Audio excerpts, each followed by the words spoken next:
West Bengal staff nurse grade 2-তে যারা apply করেছিলে, যাদের অ্যাপ্লিকেশনটা রিজেক্ট দেখাচ্ছে, তাদের জন্য আজকের এই ভিডিওটা। কয়েকটা বিষয় নিয়ে আলোচনা করব, বিশেষ করে জিএনএম ক্যান্ডিডেটদের কথা বলছি, তোমরা ভালো করে শুনবে, কারণ গ্রুপে অনেকবার বলা হচ্ছে তবু তোমরা মেসেজ করছো।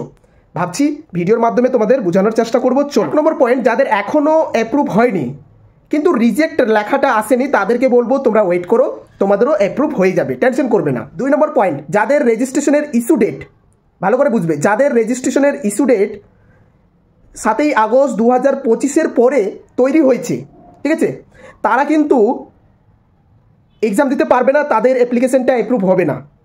এবার চলে আসছি 3 নম্বর পয়েন্ট মাথায় রাখবে, যাদের কাস্ট সার্টিফিকেট নিয়ে রিজেক্ট হয়েছে, যাদের ইডাব্লিউএস সার্টিফিকেট নিয়ে রিজেক্ট হয়েছে, যাদের পিডাব্লিউডি সার্টিফিকেট নিয়ে রিজেক্ট হয়েছে, তারা কিন্তু কারেকশন করার আগে ওয়েস্ট বেঙ্গল হেলথ রিক্রুটমেন্ট বোর্ডে তোমরা কন্ট্যাক্ট করবে, সেখান থেকে জানবে কিভাবে এডিট করতে হবে, কি করলে আমাদের অ্যাপ্লিকেশনটা অ্যাপ্রুভ হবে, কারণ তোমাদেরও কিন্তু এটা ভাইটাল।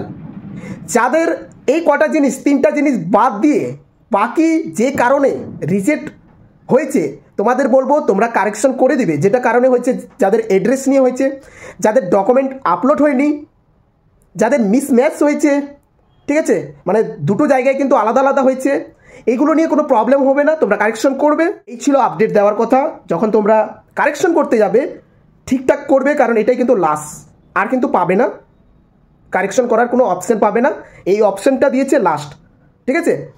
তো যদি কনফিউজ থাকো, যদি বুঝতে না পারো, তাহলে কন্ট্যাক্ট করবে ওয়েস্ট বেঙ্গল হেলথ রিক্রুটমেন্ট বোর্ডে, নাম্বার দেওয়া আছে, এক্সপার্টের নাম্বার দেওয়া আছে, সেখানে তোমরা কল করবে, বারবার করবে, 100 বার করবে, ঠিক আছে। যদি তোমার দরকার অবশ্যই তুমি করবে, ভুলভাল এডিট করতে যাবে না। কারণ কি, যারা পিডাব্লিউডি তোমরা অ্যাপ্লাই করেছিলে, তোমাদের কিন্তু টাকা লাগেনি, 1 নম্বর কথা। যারা এসটি, ওবিসি, তাদের মধ্যে এসটি ক্যাটাগরির মধ্যে পেমেন্টের ব্যাপার ছিল, তাই পেমেন্টের ব্যাপার যেহেতু এর মধ্যে আছে, তাহলে তোমাদের যদি তোমরা সেই সার্টিফিকেটটা যদি বাদ দিতে চাও, যে না আমি এবার জেনারেলে করব, আমি এই কাস্ট ক্যাটাগরিতে করব না, আমার প্রবলেম হচ্ছে, আমি জেনারেলে চলে যাব, তাহলে কিন্তু বুঝে শুনে করতে যাবে, কারণ পেমেন্টের ব্যাপার আছে এখানে, ঠিক আছে।